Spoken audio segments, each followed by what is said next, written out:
Bonjour et bienvenue dans un nouvel épisode du Stepcast. Donc c'est Rémi qui vous parle pour la deuxième fois consécutive. Je suis accompagné aujourd'hui de Thomas. Salut. Donc je vous l'avais un peu promis dans le précédent épisode. Aujourd'hui, j'avais envie de partager ce podcast avec des personnes qui me sont chères et Thomas en fait partie. Thomas, c'est un athlète que j'accompagne sur la partie musculation et tout ce que ça touche de près ou de loin, et surtout dans le domaine du body. Donc je vais laisser Thomas un peu se présenter. Moi c'est Thomas Pomarès, Thomas PMS sur Instagram.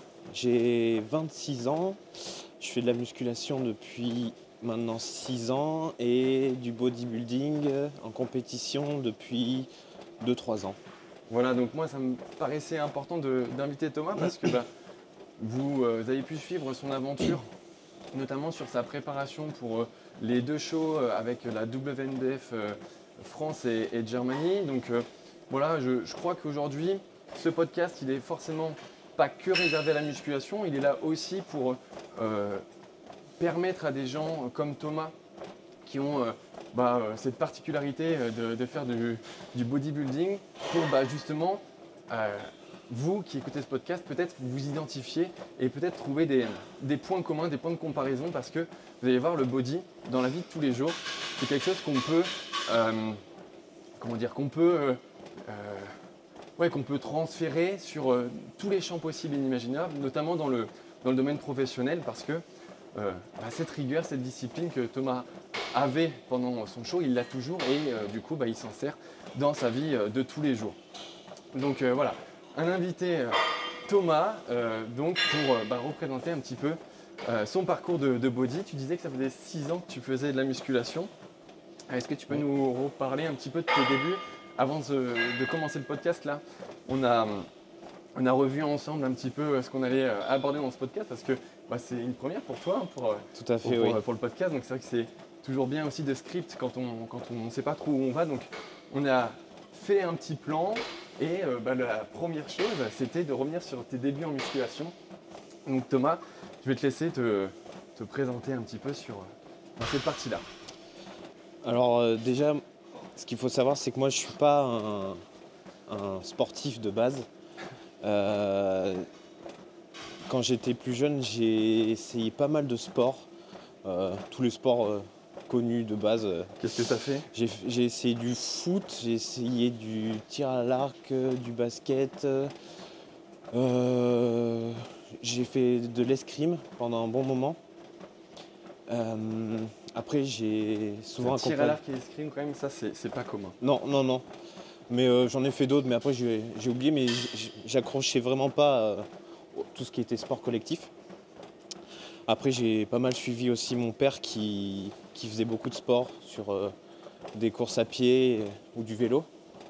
Mais sinon, non, jamais vraiment un sport qui me tenait à cœur.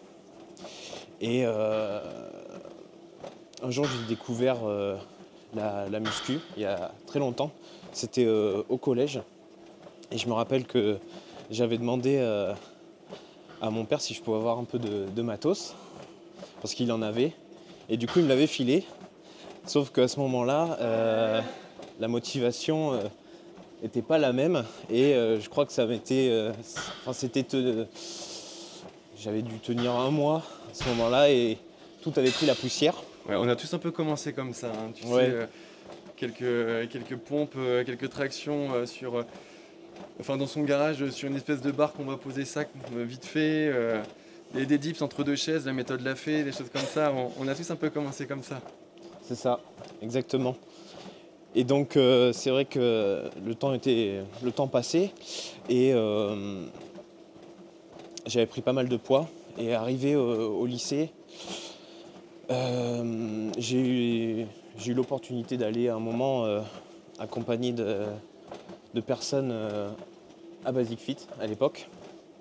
Le tout premier, hein, parce que le tout premier. Voilà, Basic Fit, c'est arrivé quand même forcément assez récemment, et le premier à Limoges, donc la ville où nous sommes, il a ouvert il y a 6 ans. Non, un peu plus maintenant. Un peu plus, ouais. Un peu plus, ouais. Ouais, quand j'y suis allé, je crois que ça faisait 1 an qu'il était ouvert déjà. Et donc ouais, il avait vraiment fallu me sortir de mon trou parce que moi j'étais plutôt casanier à faire un peu de muscu dans ma chambre. Et donc avec le temps, j'ai pris goût à la salle. Et j'ai vraiment très très vite accroché à la muscu. J'ai fait mes recherches de mon côté parce que quand quelque chose me plaît, j'aime bien aller gratter un maximum pour optimiser à fond la chose. Bah, je crois que là-dessus on se retrouve pas mal, hein. Mais ce qui Ouais. est marrant, c'est que Ouais. tout ça, en fait, tu me l'as sûrement dit quand on a fait le tout premier appel lorsque bah, justement tu as commencé ton coaching avec moi. Mais ça me fait une bonne piqûre de rappel parce que bah, du coup je me rappelais plus de tout ça. Forcément en 2 ans, il y a forcément des choses qu'on a oubliées. Mais ouais, ce côté, je commence un truc, mais je sais pas par où commencer, où aller, ce qu'il faut faire, ce qui est optimal, pas optimal. Tu l'as fait en cherchant par toi-même les infos. Et on avait déjà parlé avec Denis dans un podcast sur le 0 RIR, tu cherches partout, dans les livres, Ouais. sur les blogs. À l'époque, il y avait Superphysique, il y avait bien sûr jeuxvideo.com, voilà, il y avait tout ça aussi qui était déjà pas mal alimenté et qui est d'ailleurs toujours bien alimenté. Et donc tu as commencé comme ça, ok. Ouais. Et donc en un an, j'avais perdu 25 kilos dans ces eaux-là. Donc en fait t'es parti, t'étais quand même très lourd. Ouais. Parce qu'une perte de poids de 25 kilos quand même, Ouais, je pense que j'étais un peu au-dessus de 100. Et au niveau du train de vie, c'était comme un étudiant normal. Enfin, je faisais les soirées tous les week-ends. Est-ce que tous les étudiants font ça? Je ne sais pas, mais Non, en tout mais cas, c'est clair qu'il y a, la plupart. il y a- voilà, il y a beaucoup de personnes étudiantes ou pas, ou même des plus jeunes, Mais à cet collégiens, âge-là, lycéens, ouais, qui font des soirées et qui font bien sûr, et ça peut tout à fait se comprendre, hein, avec la Oui. naïveté de la jeunesse qui, du coup, conduit parfois à faire des choses qu'on regrette un peu plus tard, mais c'est aussi l'expérience de la vie. Exactement. Et donc 25 kilos en moins. 25, hein, bordel, Ouais. c'est ce qu'on a perdu sur la prépa. Je tease Ouais. un petit peu pour la suite, mais J'ai toujours perdu pas mal de poids à chaque fois. Au final, je crois que pendant toute ma pratique, je suis resté plus longtemps en déficit qu'autre chose. Et donc arrivé en 2019, j'ai eu une année où, après tous ces efforts, j'avais un peu la peur de reprendre du poids. Donc je m'étais un petit peu bridé au niveau des calories. Et aussi, c'était un peu une année où j'étais perdu dans toutes les informations qui arrivaient. la masse d'informations, Voilà, comment exactement. faire le tri. Exactement. Donc c'est une année où j'ai essayé plein de choses et rien du tout. Et à la fin de l'année 2019, je me rappelle que je suis tombé sur le profil Instagram d'un gars qui faisait de la compétition en naturel. Je crois qu'il en fait plus actuellement. Il s'appelle Jordan Belougne. Je sais pas, je connais pas. Et c'est un mec qui était vraiment dans, on va dire, dans le bodybuilding années 80, tout ce qui est prestance, posing, vraiment théâtral. Et je me suis vraiment intéressé donc au bodybuilding. Et je me suis dit pourquoi pas un jour moi aussi. Et début 2020, j'ai eu la chance de pouvoir faire un cours de posing avec lui. Ok. Donc il m'avait montré les bases. Et ça m'avait encore plus convaincu de me lancer. Sauf qu'après, il y a eu le Covid. Et là, de mon côté, moi, j'ai quand même réussi à choper du matos. Donc j'ai pu m'entraîner tranquillement pendant tout le Covid. Et après ça, j'ai pu poser une date parce qu'il y a eu la première édition de WNBF en 2020. Exact. Et du coup, je m'étais fixé 2021 WNBF. C'était un peu tôt, mais pourquoi pas, tu vois. Je m'étais lancé Et du coup, j'ai fait cette compétition. On était 5, je crois. J'avais fini 4e. Mais c'était une sacrée expérience.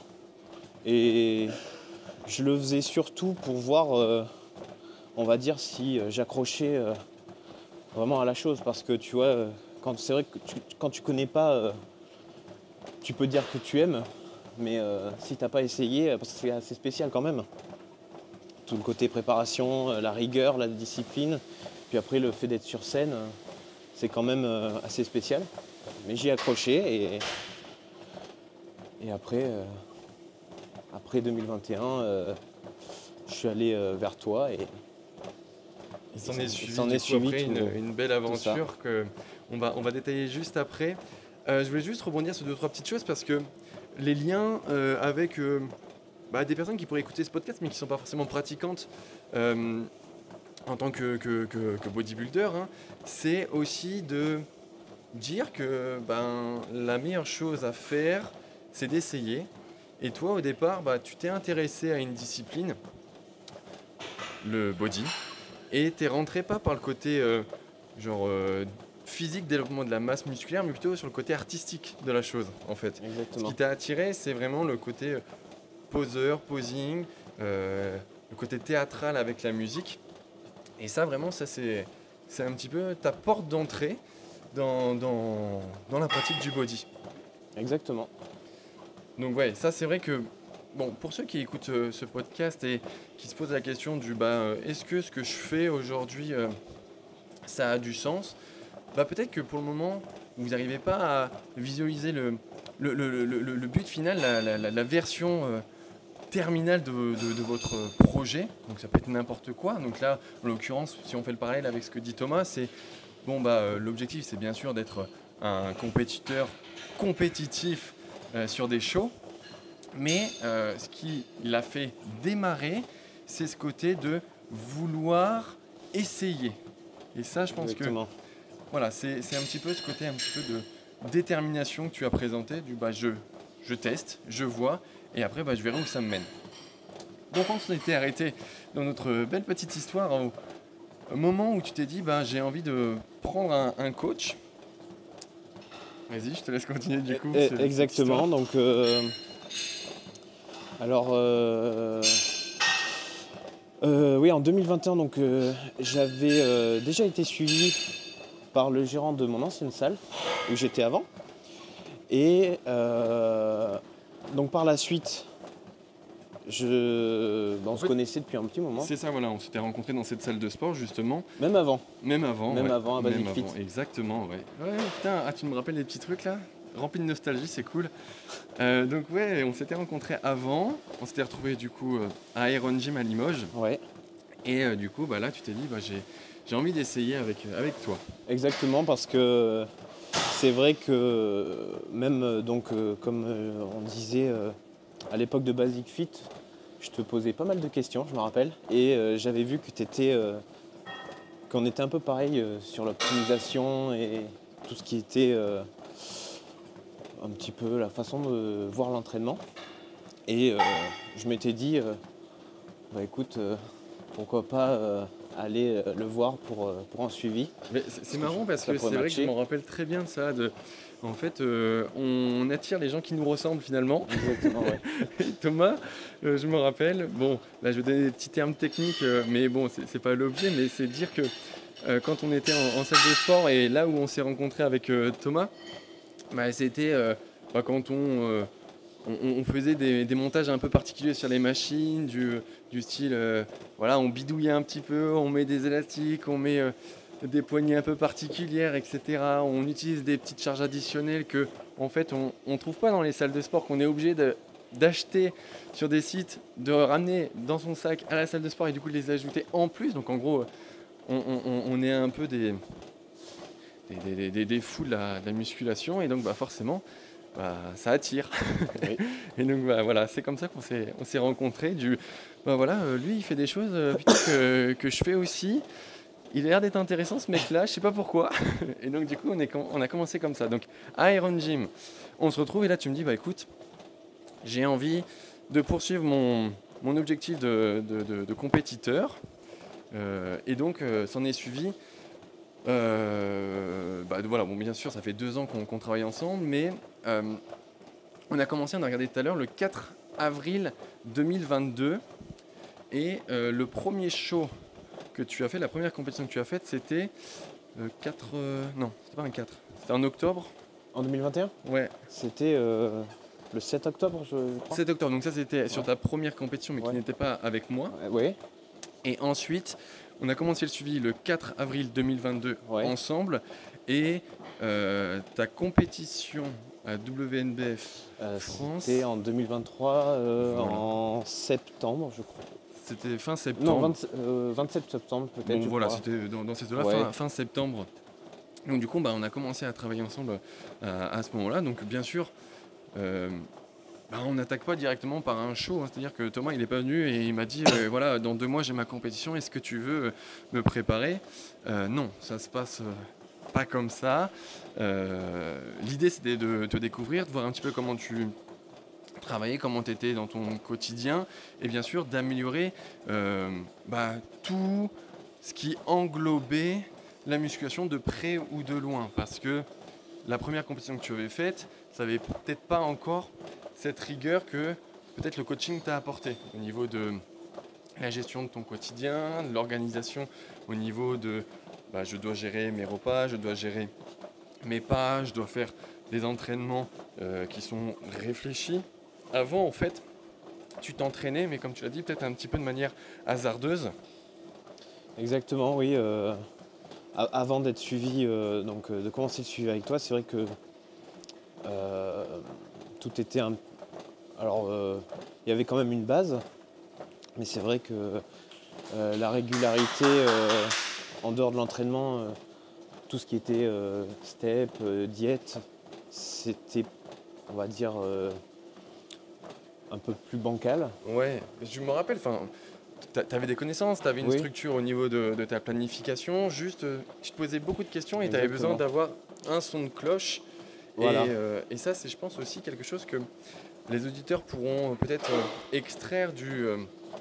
en fait, aujourd'hui, on a une masse d'informations, on sait pratiquement plus où donner de la tête parce que forcément, il y a tellement d'infos qu'on essaye de les traiter, de les analyser, de les comprendre, de les appliquer, de les expérimenter, tout ça. Et si on doit faire ça pour chaque chose qu'on voit sur Internet ou dans des livres ou bref, où tu veux, parfois tu peux te mélanger et te dire, voilà, un tel dit ça, l'autre dit ça, moi j'ai lu ça. Et du coup, tu n'avances pas parce que tu es bloqué un petit peu par cette masse d'informations. Et donc ce côté du j'ai besoin d'avoir un seul son de cloche, j'ai besoin d'avoir l'avis d'un coach, eh bien c'est aussi permettre de catalyser un petit peu toutes ces informations-là et de leur donner du sens à toi. Et pareil, si on fait un parallèle avec tout ce qu'on peut entreprendre sur le plan professionnel, familial, personnel, bref, ce que vous voulez, c'est de donner de la valeur à des choses qu'on a testées et sur lesquelles justement on a des retours de leur efficacité. C'est pas je teste une méthode sur 2 semaines, 3 semaines et je me dis qu'elle est bien ou pas bien. C'est je teste sur une plus longue période, j'analyse, je décortique tout et j'en tire des conclusions. Et si je passe après à une autre, je vais faire la même mécanique. Et donc toi, tu étais noyé un petit peu dans ces informations, tu étais bon, mais tu n'étais pas à fond dans ce qui pouvait peut-être marcher pour toi. Tu avais besoin d'informations supplémentaires. Et je te les ai apportées du coup au travers du coaching. Exactement, c'est vrai que en fait ce que je voulais c'était déléguer en fait à toi justement donc le fait de réfléchir à l'entraînement et à la diète parce que c'est vrai que j'aurais eu tendance à changer des choses à des moments où il n'y aurait pas forcément eu besoin, j'aurais plus perdu de temps qu'autre chose. Et surtout avec l'objectif de refaire une préparation par la suite, je ne me voyais pas le faire tout seul. Ouais. Et surtout que bon, avec Donc une prépa, la fatigue et tout, t'as pas trop les idées claires. Et c'est là où le rôle d'un coach est vraiment nécessaire. Exactement, tu as parlé du mot en fait de déléguer les choses que tu maîtrises pas ou que tu maîtrises partiellement. Et en fait, à partir de là, bah, ça te déleste d'une partie. Et toi, en l'occurrence, c'était vraiment cette charge mentale du bon, bah, est-ce que ce que je fais, c'est OK ou au contraire, est-ce qu'il y aurait des choses à améliorer? Est-ce que je réduis les calories? Est-ce que j'augmente les pas pour faire du coup du sens à ta préparation? Est-ce que c'est à ce moment-là qu'il faut le faire ou est-ce que c'est un autre moment? Vraiment, c'était toutes ces questions-là là, que tu voulais pas te poser et que du coup tu m'as délégué. Exactement. Et à côté de ça, c'est vrai qu'à ce moment-là, comme j'ai dit tout à l'heure, j'étais pas non plus très discipliné. C'est vrai que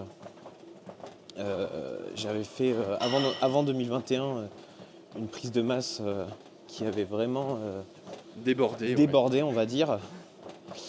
Et donc c'est vrai que le début avec toi, tout s'est mis en place. Donc c'est vrai que tu m'as vraiment appris tout ce qui était intensité à l'entraînement,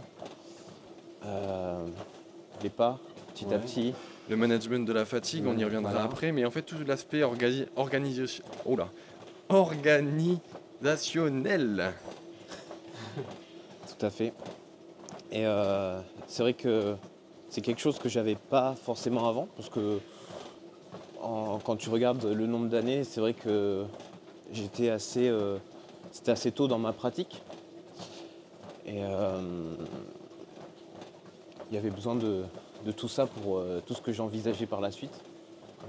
Bah, il y a forcément ce côté un petit peu maturité du est-ce que aujourd'hui je suis assez objectif avec moi-même? Bon, généralement, c'est pas le cas parce que n'importe quelle personne va être biaisée par tout un tas de choses et c'est vrai que confronter ses idées avec quelqu'un, que ce soit un coach ou avec des amis, etc., sera toujours formateur. Voilà, est-ce que ce que je fais c'est efficace ou non? Est-ce que je vais dans la bonne direction ou non? Euh,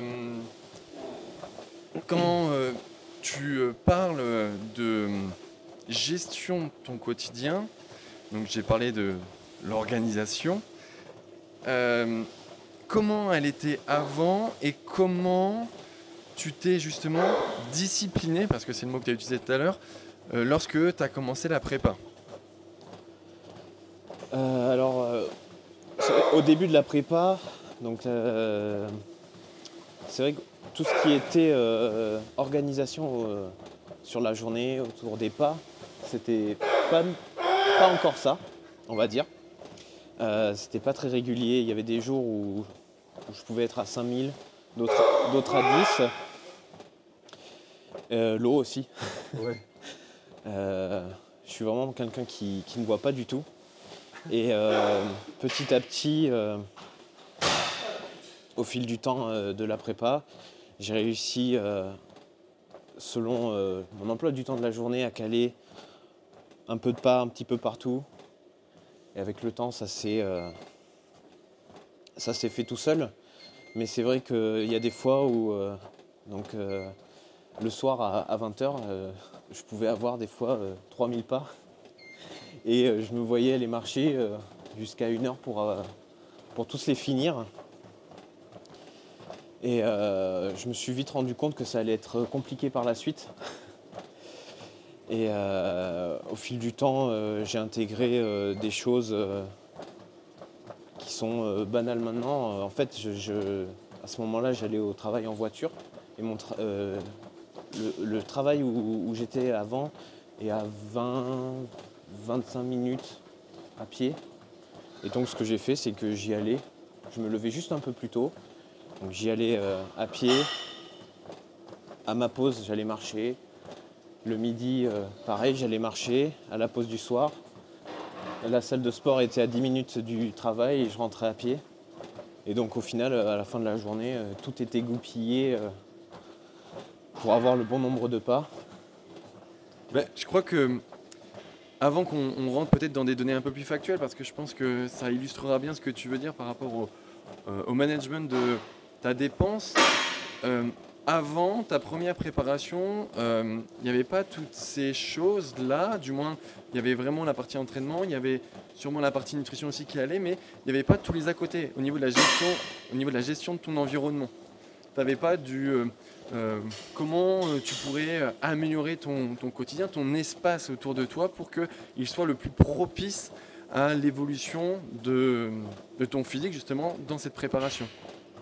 Dé- Alors déjà, autour de moi, ce qu'il faut savoir, c'est que j'ai la chance de vivre avec une personne que tu suis aussi, Margot, on te fait un petit coucou. voilà, qui est dans ce domaine-là. Donc rien que ça aide beaucoup au niveau du rythme de la journée, du rythme de vie. Donc on se soutient tous les deux. Et On revient encore à ce côté on se rapproche des personnes qui sont similaires à nous. exactement, Et donc là, du coup, tu as trouvé la personne idéale. exactement, oui.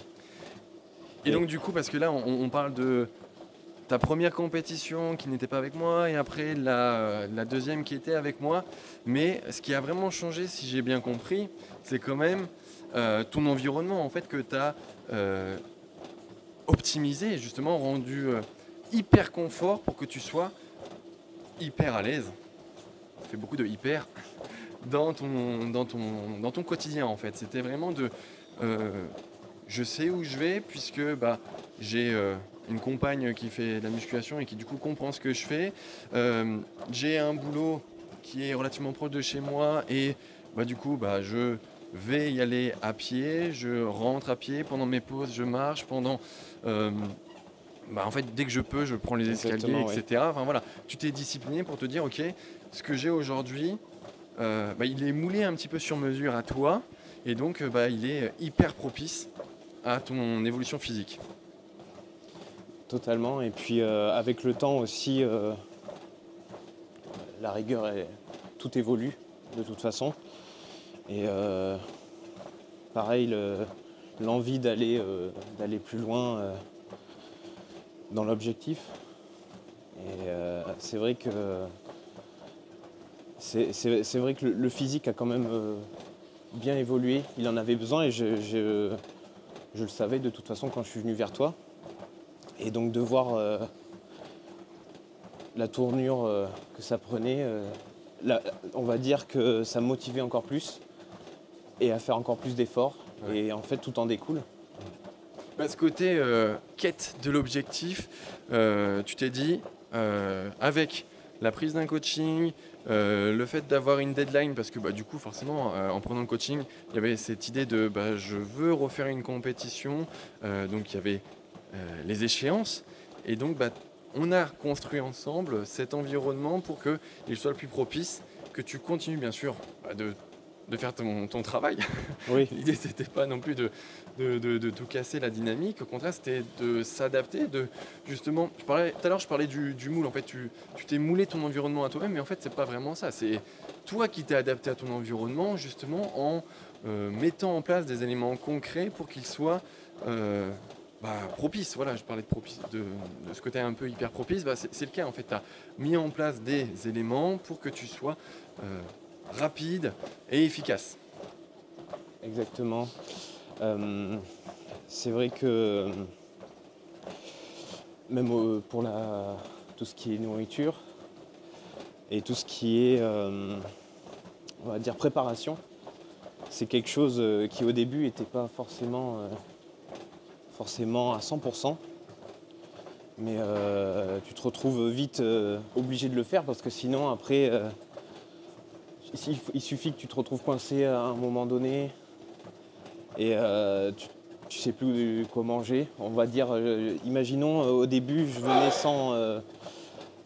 sans gamelle au travail, je rentrais à pied. Il suffit que tu rentres chez toi, la bouffe elle est pas prête à l'avance, sauf que tu as un timing réduit. Ça m'était arrivé une fois et là on va dire que tu en tires des conclusions par la suite. Ouais. Et Et tu te retrouves voilà, le soir à préparer donc, tous tes repas de la journée d'après à l'avance. En fait, c'est petit à petit que toutes ces habitudes ont évolué. C'est pas que le physique qui a évolué, c'est aussi Le mental en fait, tout ouais. le mental, oui, exactement. Une autre personne qui a du mental, c'est Kevin que vous entendez sur le hack squat, Oui. qui sera dans un prochain épisode du Stepcast, parce que vous allez voir, c'est un sacré personnage.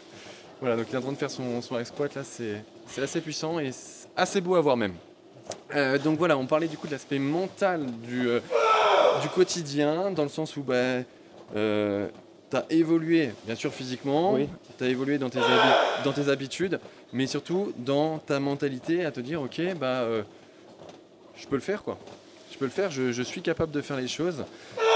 Et tu étais passé de quelqu'un qui était donc au tout début de ta pratique à je papillonne, je veux faire ça, mais en même temps je me donne pas les moyens, je suis un petit peu baladé par tout ce que je peux voir, etc. À un ok, je me conforme à ce que j'ai tracé avec le coach. Donc en gros, cette fameuse roadmap du je planifie toutes les échéances, je planifie aussi les bilans, les entraînements, la préparation des tupperwares, la gestion et la fréquence de tes pas, etc.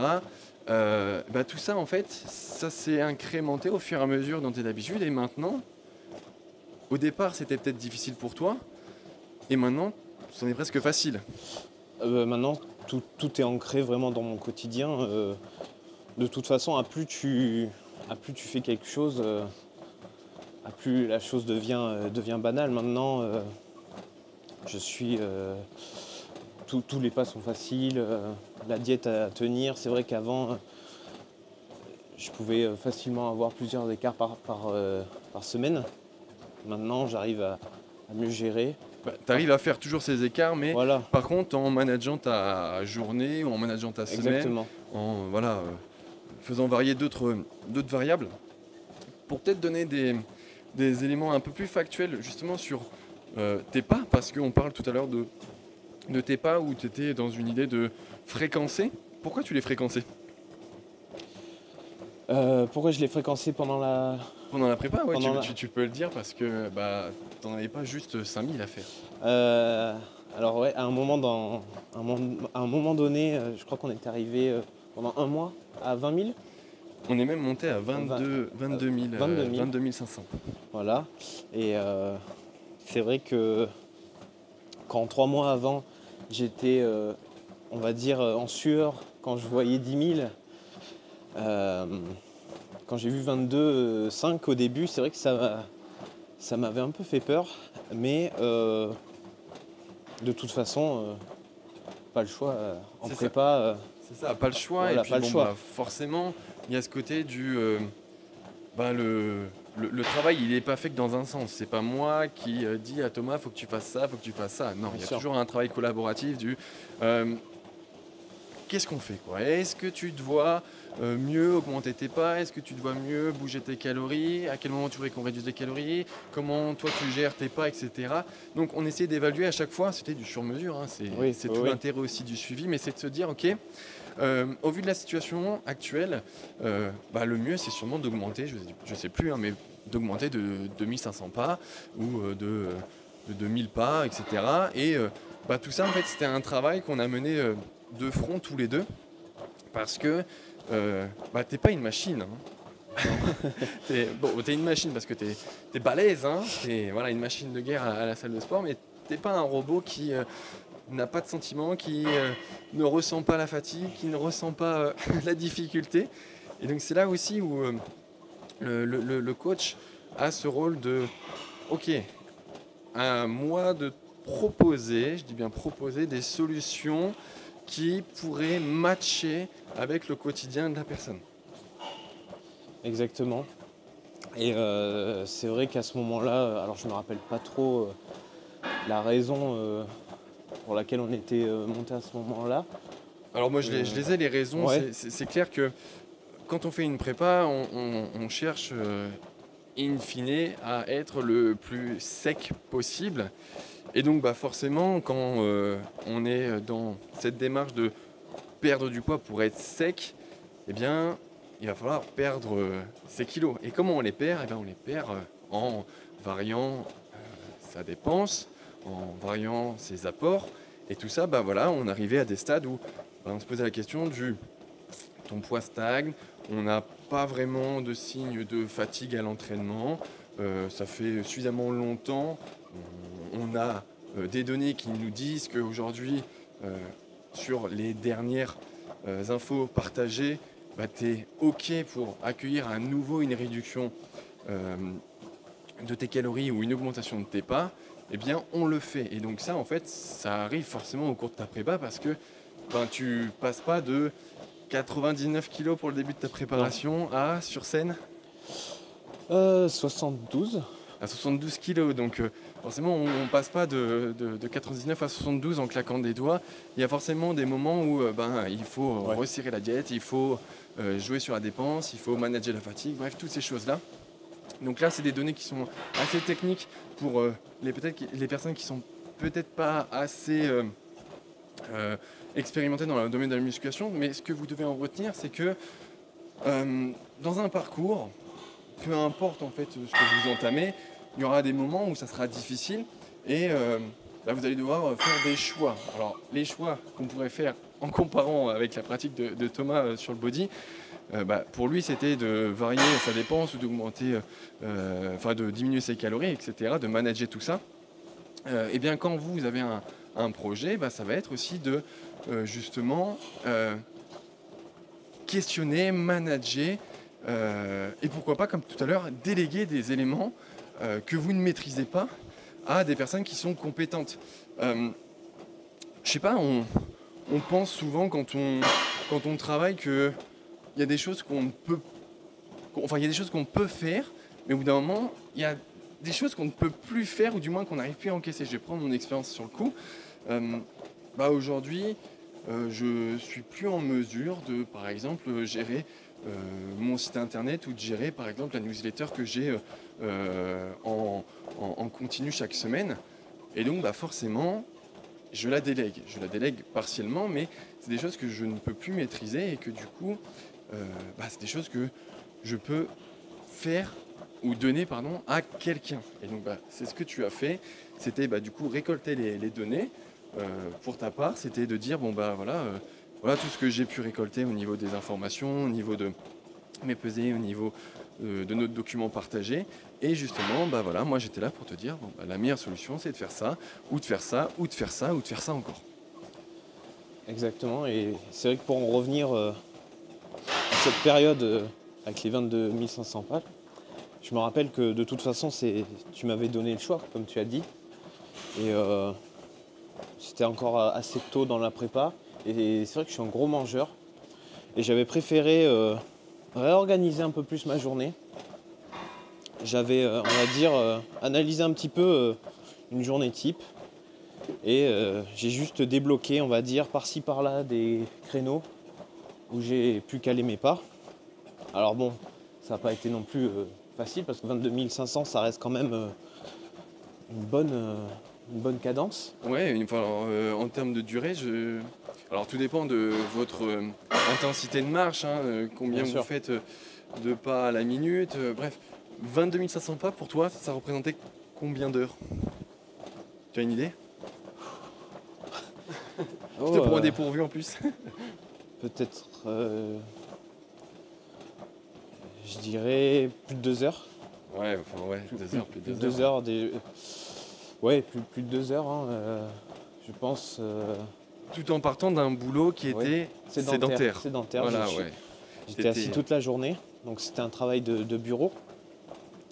Mais on va dire que déjà en débauchant le soir, j'étais à 12 000 avec tout ce que j'arrivais à faire. Donc comme j'ai dit, le matin, le trajet à pied et la pause. Donc au début, je mangeais sur place au travail. Et petit à petit, ce que j'ai fait, c'est que je faisais l'aller-retour chez moi. Bon, ça me faisait que 20 minutes pour marcher, mais vu que tout était prêt, c'était jouable. Et donc voilà, le soir, je sortais à 12 000. À la salle, entre les exercices, je marchais. Ah yes. Et après, donc, le soir, avec Margot, on allait remarcher. Parce qu'elle aussi, je crois qu'on on avait le même nombre à peu près au même moment. Oui, en fait, Margot également était dans une phase aussi de déficit calorique. Et justement, vu comme j'ai aussi Margot en suivi, j'avais les deux. Et donc du coup, pour les motiver, c'était important aussi, c'était de les faire travailler ensemble, notamment sur les steps. Parce que, mine de rien, et c'est comme à la salle de sport, quand on a un gym bro, on arrive toujours plus facilement à pousser ses séries. Et c'est la même chose quand on peut le faire aussi en couple, justement sur la gestion des repas, sur la gestion des pas, etc. Exactement, donc on se retrouvait le soir à aller finir nos pas. On a vite acheté quand même un tapis d'appartement. Ça c'est vraiment un atout indispensable en prépa. Voilà, donc là, tu as vraiment, pour le coup, là, moulé ton environnement perso, donc chez toi, en mettant un tapis de marche. Et rappelle-toi aussi, sur la fin de ta prépa, tu avais le choix aussi avec du vélo. Le vélo, c'est le salon était bien rempli. Un mauvais souvenir, le vélo. Mais oui, le salon c'était un peu devenu une petite salle de sport, mais on avait chacun notre équipement au moment. Et puis bon, on va dire que ce qui est sympa avec ça, c'est au bout d'un moment, au bout d'un certain nombre de mois de prépa, toujours aller marcher dehors. Au bout d'un moment, en plus, on connaissait tout le quartier. Limoges est petit, donc quand tu as 22 000 pas à faire dans Limoges, tu as vite fait le tour. Ouais. Et donc le tapis ou le vélo devant la télé, avec une série, le temps passe plus vite. Et donc même ça a aidé beaucoup au quotidien. Exactement, donc quand on se pose la question du est-ce que je peux cumuler et mes entraînements, et mes pas, et ma diète, et mon boulot professionnel, et tout un tas de choses, notamment la vie perso, quand même, qu'il ne faut pas oublier, avec son entourage, la vie sociale, la vie familiale, etc. On fait en sorte de mouler notre espace proche pour qu'on n'ait pas de hasard.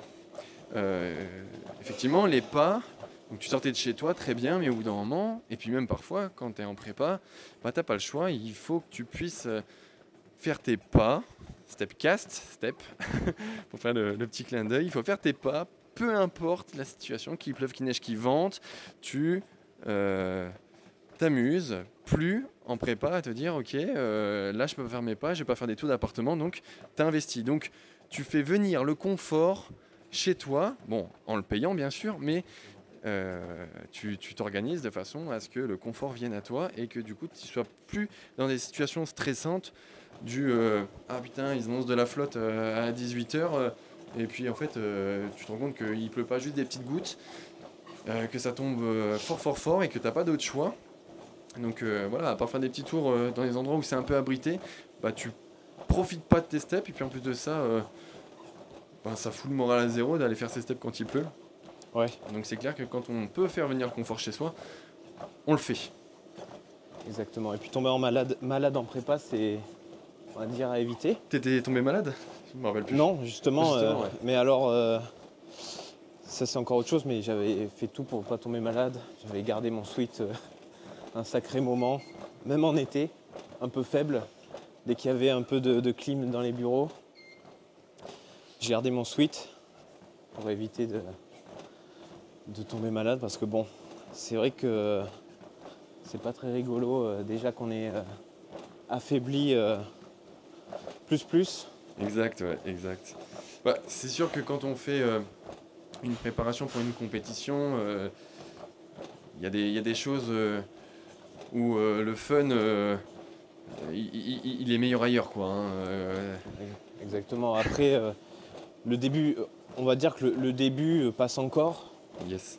Voilà, c'est si on prend ma prépa, après ça varie bien sûr selon les personnes. Tout le monde vit une prépa différemment et chaque prépa est différente. Mais moi c'était surtout les 2-3 derniers mois qui étaient on va dire plus compliqués, mais au début de ma prépa, ça allait encore. J'ai quand même pu garder une bonne vie sociale, même avec mon entourage. Oui, bien Voilà, sûr. bien sûr. L'objectif, hein, c'était pas non plus de se Non. mettre avec la capuche et de refuser tout contact parce que voilà, on est en Bien sûr. prépa, on est dans l'économie permanente, on essaye justement de garder ses calories pour les entraînements et c'est pas. Non, bien sûr que non. L'idée, bien sûr, de la prépa, c'était d'y aller en douceur, sachant que c'était aussi une première pour ce travail collaboratif. Et on n'est pas des apprentis sorciers, hein. On n'y va pas comme des malades, on y va en douceur. Et justement, c'était tout l'intérêt de ta prépa, c'était d'y aller mollo mollo. Moi j'avais des questions surtout par rapport à ton environnement, parce qu'on a beaucoup parlé de ton environnement proche, mais l'environnement professionnel. Je sais que tu as eu pas mal de réflexions de ton entourage professionnel par rapport justement à ta, à ta rigueur, si on peut dire ça, hein. C'est pas un problème, mais au vu de ton entourage professionnel, c'était peut-être un peu compliqué pour eux de te voir comme ça. Alors, ouais, déjà au travail, il faut dire que dans le milieu des bureaux, on va dire que c'est des bons vivants. Ils aiment bien les petits déjeuners, les petits 4 heures. Ah bah oui, c'est le partage, oui. Il fallait Exactement. ramener les croissants à 10 heures. Voilà, donc au bout d'un moment, quand tous les jours tu refuses, on va dire, le petit déj ou tout ce qui suit, ils commencent à se poser des questions, puis ils te voient fondre de plus en plus, devenir un peu pas les yeux bien creusés. Donc il y a beaucoup de questionnements, surtout que c'est quand même un On pensait peut-être que tu univers, avais un cancer ou exactement, mais phase terminale. on Putain, m'a Thomas, il va nous lâcher là. on m'a déjà demandé si j'étais malade pendant la prépa, mais après j'ai quand même eu la chance d'être avec un groupe de personnes qui m'ont vite laissé tranquille et qui m'ont pas trop, on va dire, forcé la main sur, sur tout ce qui était donc ces moments de partage, comme tu dis. Parce que c'est vrai que j'ai déjà entendu d'autres personnes à qui c'est arrivé qu'on les narguait. Moi, ça m'est jamais arrivé, heureusement. Mais oui, au début, pas mal de questionnements sur la pratique, parce que c'est pas quelque chose de commun. Mais heureusement qu'ils ont posé des questions, justement, Oui, bien parce sûr. que c'est là où justement après on pourrait se poser la question de, de, de l'intelligence de ces personnes-là qui justement jugent ou du coup disent que ce que tu fais c'est idiot, etc. De pourquoi s'infliger toutes ces choses-là. Et dans ton cas, tu as eu des personnes quand même assez bienveillantes finalement. Oui, oui, Donc ça c'est bien, ça c'est un bon point. oui, oui, c'est. Disons que ça a aussi beaucoup aidé pendant la prépa, parce que c'est vrai que tu y restes un bon moment. C'est des open space, donc toute la journée tu es avec eux. Mais non, à part à la fin où on me disait ah ouais faut quand même faire un peu attention à toi. Effectivement, une prépa à la fin c'est pas santé, mais quand les mecs s'envoient je sais pas combien de viennoiseries, ça me faisait un petit peu rigoler qu'on me Ça, dise. où est l'aspect santé effectivement Voilà. entre des personnes qui mangent des croissants régulièrement et Mais je sais qu'au fond c'était pas quelque chose de méchant, mais plutôt c'est de l'incompréhension. voilà, Ouais. exactement. Et il y a eu aussi le post-show, donc quand tu es revenu au travail, donc vu comme ils avaient un peu suivi ta prépa et qu'ils s'y étaient forcément un petit peu intéressés, qu'est-ce qu'ils ont dit après quand ils t'ont vu revenir dans les bureaux Alors déjà ils m'ont quand même félicité parce qu'ils ont suivi le truc avec mes collègues on va dire. On n'a même pas dit ce que tu as fait comme résultat. Excuse-moi, je reviens là-dessus, mais est-ce que tu peux nous redire un petit peu du coup les shows que tu as fait et quelle place, même si voilà, l'objectif de ce podcast c'est bien sûr de parler de toi, de ton identité et de voir quel lien on peut faire avec les personnes qui écoutent ce podcast, mais quand même, il faut quand même le souligner, tu as fait d'excellentes places. Alors donc j'ai fait WNBF France en catégorie bodybuilding light middleweight, je crois, où j'ai fini 3e et on était 10 je crois. Une bonne dizaine, ouais. Ou 10 ou 11. Et par la suite, vu que j'ai eu la qualif inter, on a été faire WNBF Allemagne, où j'ai fini 5e sur un gros plateau. Exactement. Avec de gros bébés. On était 9. Donc plutôt content des résultats au vu du niveau. Surtout au vu de ton parcours finalement qui, oui. On l'espère, va continuer de s'étoffer avec de plus en plus de compétitions. Mais du coup pour ton 2e et 3e show, donc France et Allemagne, tu as fait quand même d'excellentes places. Et surtout tu t'es amélioré. Oui, tout à fait. De toute façon, après 2021, je m'étais bien rendu compte que le niveau demandé était très élevé. Et encore quand tu vas en inter, tu te rends compte que le niveau est encore plus gros. Donc ça motive à se donner encore plus. Surtout pour ce qu'on s'est fixé par la suite. Exactement, on en parlera, on fait un petit peu de teasing pour la fin de ce podcast. Revenons à nos moutons, du coup on était sur le post-show, tu reviens du coup à ton travail, ils te félicitent.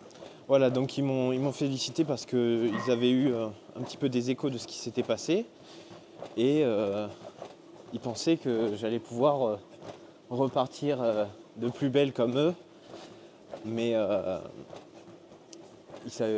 normal, ils ne savaient pas déjà que j'avais un 2e show un peu plus tard. Ah oui, il y a l'inter-show, c'est vrai, pardon. Voilà. Alors pour donner un petit peu de chronologie, pour ceux qui sont peut-être un peu perdus avec tout ça, donc Thomas a fait 2 shows en fin d'année dernière. Le premier étant un show français, et après il y avait 3 semaines, je crois. 3 semaines, un mois, oui. Ouais, 3 semaines.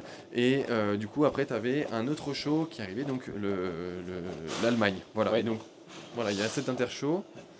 Et donc, ils ont cru que j'allais pouvoir, on va dire, comme ils m'ont dit, remanger.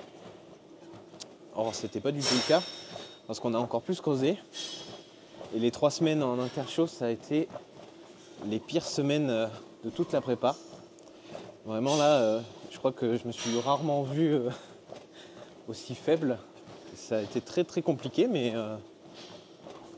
Forcément, en fait, l'objectif du premier show qu'on avait fait, c'était d'amener forcément la meilleure condition, mais on savait qu'il y avait une 2e compétition aussi qui approchait, et tout ce qu'on a pu relever de ton physique au show français, eh bien on a essayé justement sur le temps qui nous restait de l'améliorer. Donc c'était principalement ta condition physique, c'était essayer de continuer de tomber un petit peu de poids, de creuser surtout sur le bas du corps. Bon là c'est encore une fois très technique, mais c'était pour dire que ces 3 semaines-là, il n'y a pas eu de relâche. Tu t'es dit j'ai 3 semaines et 3 semaines je vais les faire correctement. Donc, bien sûr, en plus avec l'élan qu'a donné le premier show, j'étais encore plus motivé. Mais c'est vrai que ça m'a vite calmé. Je me suis retrouvé quand même dans des états quelquefois où, en y repensant, maintenant ça me fait un peu rire, mais sur le coup je rigolais moins. Alors vas-y, parce que du coup peut-être que des détails un peu croustillants là sur cette phase-là, parce que c'est aussi la réalité. Même quand on est coach, on essaye d'anticiper tous ces moments-là, tous ces moments qui sont difficiles, mais parfois ils sont inévitables, et on fait au mieux. Et donc, est-ce que tu te rappelles d'éléments un peu difficiles durant cette intershow? Il y a 2 moments que je me rappelle bien. une fois, c'était une séance jambes. Et je me suis retrouvé à faire mes gammes montantes sur le hack squat, donc à monter petit à petit en charge. Yes. Et sur ma dernière chauffe, je me suis arrêté et j'ai regardé dans le vide. Et là, j'ai commencé à sentir des larmes qui montaient, alors qu'il n'y avait aucune raison. Tout se passait très bien. Et donc ça est sorti tout seul. Ouais, les émotions. Sans au bout d'un explication, moment, voilà, de toute façon, tout des est. choses que tu contrôles plus au bout d'un moment. Voilà, tout est un peu, on va dire, détraqué. Et le deuxième point, ça a été un peu le plus compliqué. Donc pendant mes pauses, ce qu'il faut savoir, c'est que à ce moment-là, Margot travaillait au même endroit que moi. Et on prenait nos pauses en même temps. Et donc on allait marcher. Et une fois, lors d'une pause, j'étais tellement faible que pour finir la pause, j'ai dû m'accouder à Margot. C'est elle qui m'a fait terminer yes. mes pas Ok. parce que il n'y avait plus rien. Mode Je pense zombie qu'elle me activé. lâchait et je tombais. Vraiment. Et ça, pour le coup, c'est vrai que ça m'avait un peu refroidi. Alors, ce qui peut expliquer, parce que du coup, on parlera après, bien sûr, pour les personnes qui écoutent et qui se projettent de faire un parcours similaire à celui de Thomas, donc à savoir faire de la compétition, pourquoi pas. On donnera bien sûr peut-être les points clés et savoir si tu peux entamer quelque chose de similaire. Mais pour revenir à la situation de Thomas, forcément, on sort d'un premier show où, bon, sans rentrer dans les détails, on module un petit peu les calories pour qu'il soit plus rempli au niveau de son physique, si on peut dire ça comme ça. Et donc, de par cette gestion calorique, il va y avoir un gros changement dans ses habitudes. Tout à l'heure, on parlait des habitudes du quotidien. Bon, il était avant régulier avec un apport au niveau de son alimentation qui était régulier. Bien sûr, il y avait des moments où on réduisait, mais tout était fait de manière douce et progressive pour éviter d'avoir... de subir ces changements-là, parce que ça c'est une particularité chez Thomas et peut-être chez d'autres personnes aussi qui pratiquent. Dès qu'on change un petit peu de rythme, dès qu'on change quelque chose, parfois il y a ce temps d'adaptation qui peut être plus ou moins long et plus ou moins fatigant. Et chez Thomas, forcément, en fin de prépa, c'était difficile. Donc on arrive à un moment où on fait une variation au niveau de ses calories pour être prêt pour le show, donc pour avoir de l'énergie, avoir un aspect plus plein sur scène. Ça fait partie de ce qu'on appelle la peak week, mais aujourd'hui on ne va pas rentrer dans les détails. Mais on sort de ça et après il faut repartir sur un déficit parce que, comme on l'a dit, il fallait qu'on améliore la condition de Thomas, la condition en perdant encore un petit peu de poids sur le bas du corps.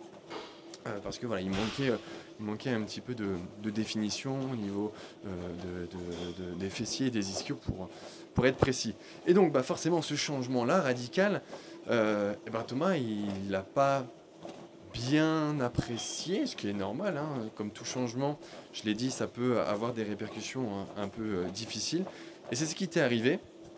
Et du coup, ce sont des données qu'on a récoltées et c'est des choses qui, quand on fera un autre show et s'il y en a un autre qui doit débouler derrière, on changera, on adaptera parce qu'on aura eu l'expérience de tester cette façon de faire et qui du coup a été un peu beaucoup difficile. Après voilà, de toute façon, à cette période de la prépa, il n'y a pas forcément de... Tu sais très bien que ça va pas être facile.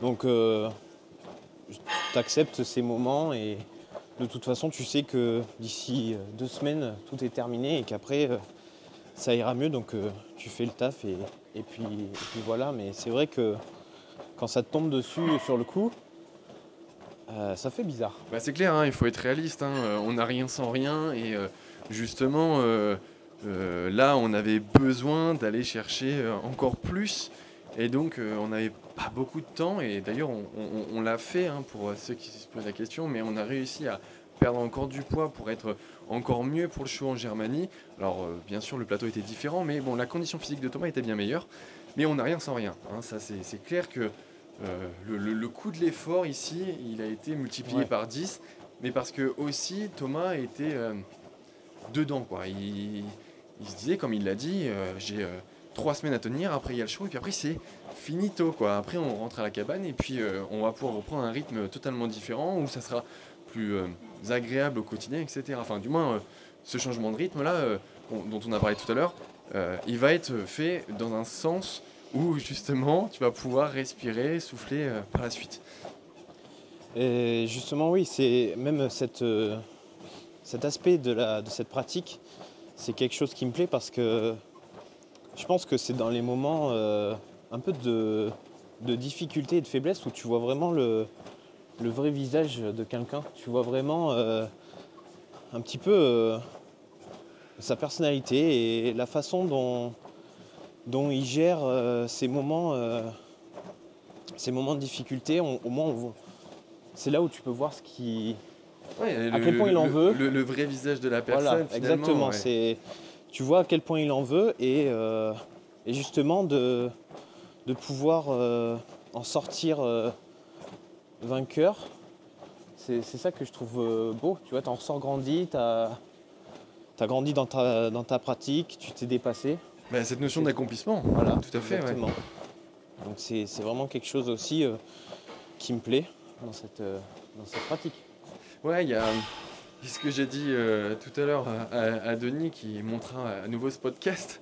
Donc on lui fait un petit bisou. Je disais tout à l'heure à Denis que le vrai visage des gens, tu le vois quand ils se sont investis de manière intense, régulière, une demi-année. Alors je disais une demi-année, mais c'était juste pour dire que c'est pas en une semaine, 2 semaines que tu te rends compte des vraies compétences de la personne. Mais c'est bien sur une certaine durée, c'est sur le long terme qu'on voit vraiment si la personne justement est capable de tenir cette discipline.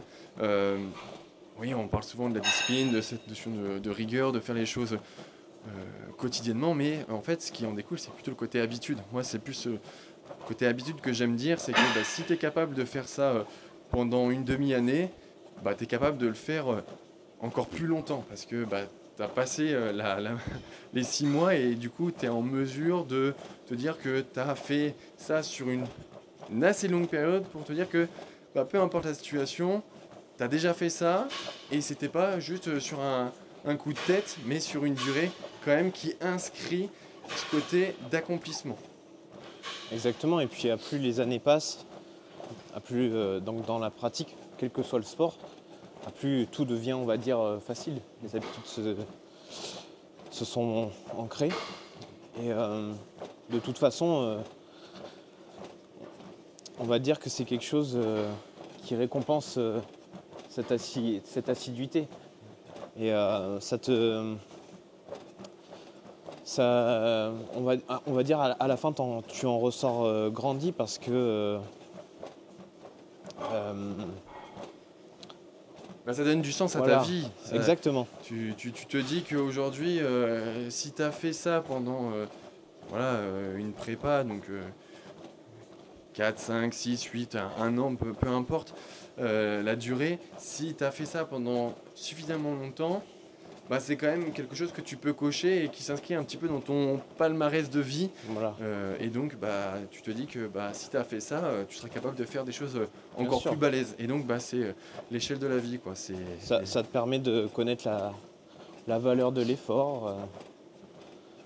Le coût de l'effort, je le- l'ai dit tout à l'heure aussi, le coût de l'effort, c'était aussi le titre du Stepcast que j'ai fait en solo. Et donc, du coup, quand tu commences quelque chose et que tu le fais pendant suffisamment longtemps, tu te dis que si tu as fait ça pendant cette durée-là, pourquoi tu pourrais pas le faire sur le double du temps? Et tu sais que tu pourras que monter en compétences. Et donc, dans le Stepcast 2 que j'ai tourné, je parlais de ma pratique du cyclisme. Et en fait, au départ, t'es au ras des pâquerettes. Tu fais du vélo, tu fais comme tu peux pour tenir les roues des cyclistes qui sont là depuis des années. Et puis, petit à petit, d'année en année, tu t'améliores. Et puis, tu montes petit à petit dans le peloton. Et à la fin, tu es avec les meilleurs. Et c'est ce qu'a fait tout simplement Thomas. Ce côté Bon, bah, j'ai commencé et puis après j'ai intensifié la chose, je me la suis appropriée et puis aujourd'hui je suis quelqu'un d'accompli parce que bah, j'ai fait ça pendant X mois, X années, etc. Totalement. Et de toute façon, je sais qu'il y a encore beaucoup de travail à mener et que les futurs prépas, j'en ressortirai toujours meilleur. Bah, c'est le but, hein. Voilà. Clairement c'est le but et dans n'importe quelle chose que tu entreprends, ce côté je serai toujours une meilleure version de moi-même, c'est un petit peu la doctrine que tu dois appliquer au quotidien, quoi. Que ça soit dans la musculation, que ça soit encore une fois, dans ton pro, dans ton perso. Essaye de te dire comment tu étais avant, comment tu es aujourd'hui et comment tu seras plus tard. Et en fait, quand je parle depuis tout à l'heure sur les données qu'on récolte avec Thomas, bah, c'est ces données-là qui parlent d'elles-mêmes et qui nous disent, bon bah voilà, il y a 2 ans maintenant, bah, j'étais comme ça, je faisais tant de répétitions sur tel exercice, j'étais à tant de pas et j'étais au bout de ma vie et aujourd'hui bah, j'en suis là, je mets 2 fois plus de poids sur les machines, je fais mes pas maintenant d'une facilité déconcertante, j'ai tout moulé pour que ça soit efficace au quotidien. Il y avait d'autres choses que tu voulais rajouter par rapport à cette prépa? Sur le coup, Parce que moi, ce qui me vient en tête, c'est forcément, pour les personnes qui nous écoutent, peut-être qu'il y en a qui sont dans un cas de figure similaire au tien, ou du moins quand tu as commencé la muscu, ou même quand tu t'es posé la question du ok, je me lance maintenant dans un suivi avec un coach pour faire une préparation. Donc si Thomas, aujourd'hui, il y avait des personnes qui se posaient la question du qu'est-ce qu'il faudrait faire pour être comme toi. Être comme moi. Être comme toi. Comment on peut être un Thomas aujourd'hui? Comment on peut faire dans sa vie? Comment on peut construire, comment on peut modéliser un petit peu son espace pour être comme toi? Je sais pas si on peut me prendre comme exemple, mais. Sois pas modeste, Mais donc pour quelqu'un qui voudrait commencer les. Ouais, en fait, quelqu'un qui t'écoute là et qui se dit putain, le parcours de Thomas, il est hyper inspirant. Si tu devais lui donner ouais, des points clés, et je vais t'aider, mais qu'est-ce que tu lui dirais, toi, pour que il s'inscrive dans cette démarche du ok, si je veux être comme Thomas, il faut que je fasse ça? Déjà, je pense que de pas trop se perdre, on va dire, avec la multitude d'informations qu'il peut y avoir sur les réseaux, de se diriger le plus tôt possible vers quelqu'un de compétent, un coach, pour être suivi. Ok, donc ça c'est vraiment le premier point pour toi, c'est de déléguer Voilà. le travail du coach, du coaching à quelqu'un. Je pense que on a tout à gagner d'être suivi par quelqu'un. Je pense que tu gagnes un temps fou sur ta pratique.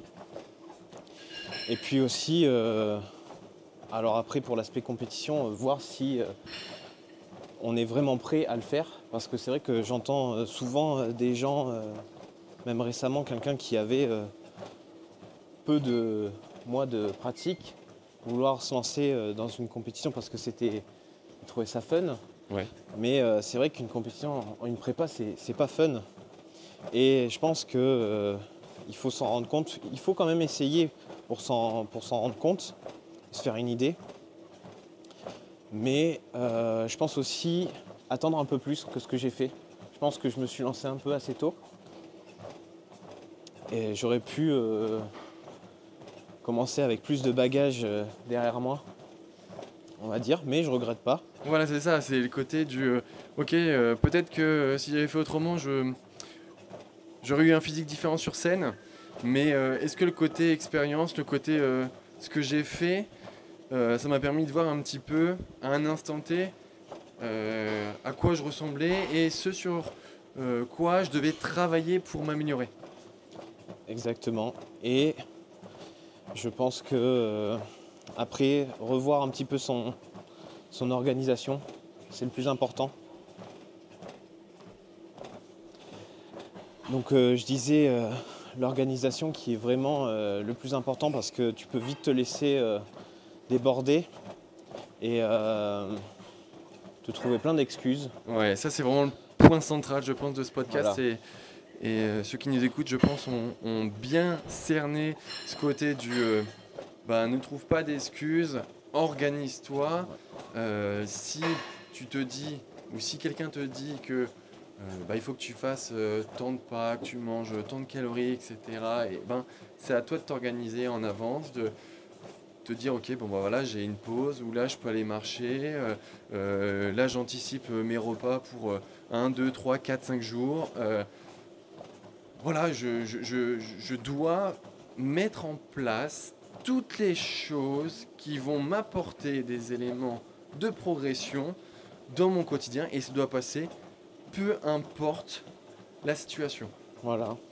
Je pense que comme ce que j'ai fait pendant ma prépa, il faut voir une journée type, voir où tu peux changer certaines choses, améliorer voilà, certains points. Et comme j'ai dit, donc pas trop trouver dans des situations où le doute peut commencer à apparaître, les excuses, parce que sinon c'est foutu après. Ouais. Et quand c'est foutu, c'est un sport où tu es censé avoir des victoires jour après jour, tu vois. Chaque jour c'est une victoire jusqu'à l'objectif, jusqu'à l'accomplissement. Et donc je pense que tout ce qui va être l'organisation, c'est vraiment la clé. Selon donc bien sûr chaque emploi du temps. Mais je pense que tu as tout à gagner à optimiser ce côté-là. C'est ça, et en fait, il ne faut pas que tu te dises comment.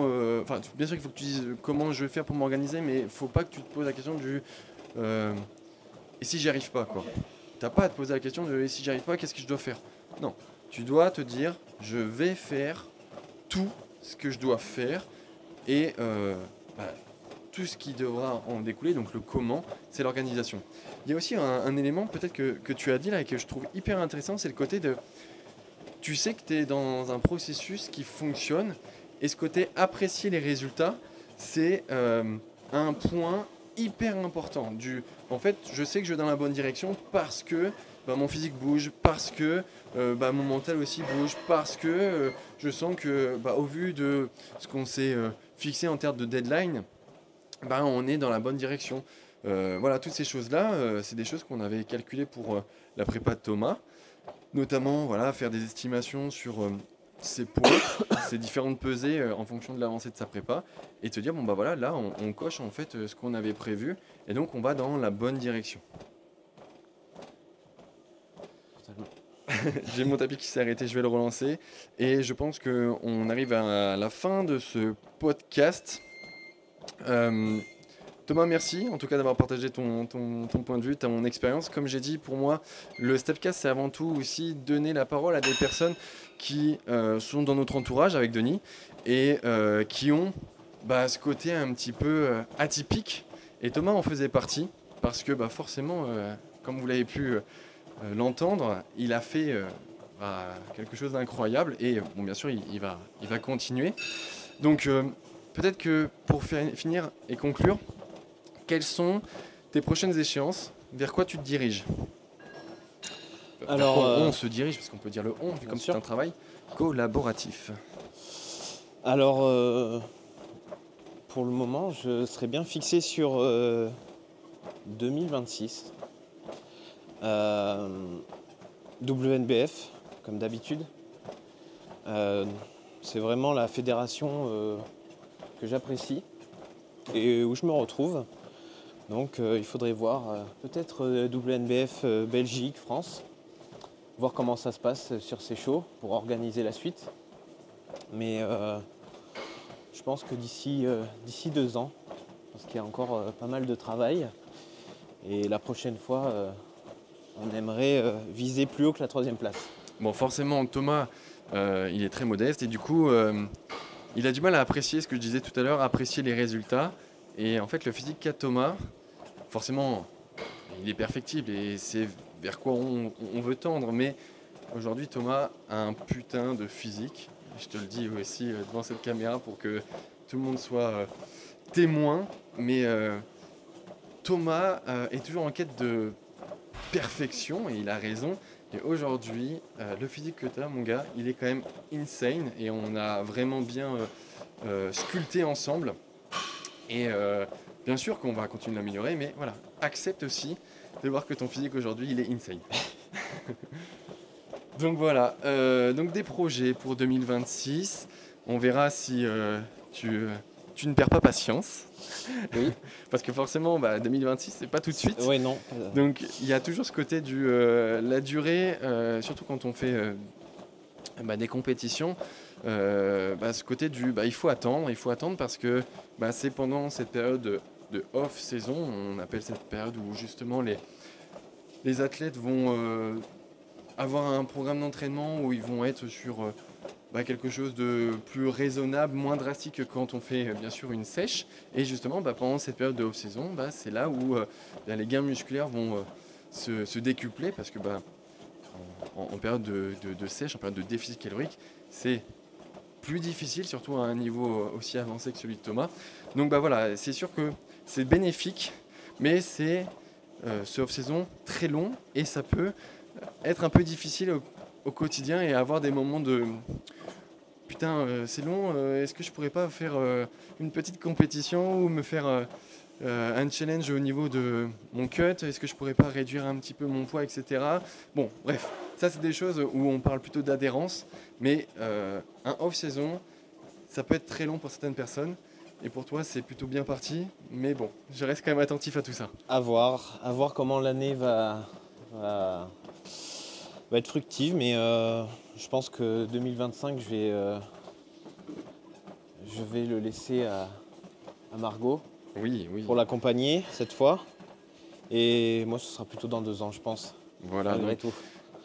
On se dit 2026 pour Thomas et donc comme vous l'avez entendu, Margot, donc sa compagne, veut elle faire une campagne en 2025. Donc ouais, let's go, chaque année comme ça, une personne. ça me va complètement. Est-ce qu'il y avait des choses que tu voulais rajouter, mon cher Thomas ?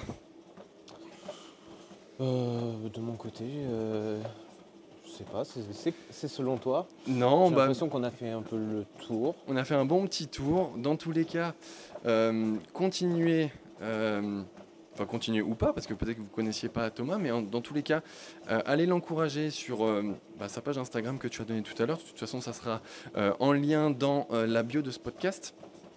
Suivez son aventure, notre aventure, et puis en espérant que les prochaines compétitions soient encore plus belles en termes de résultats.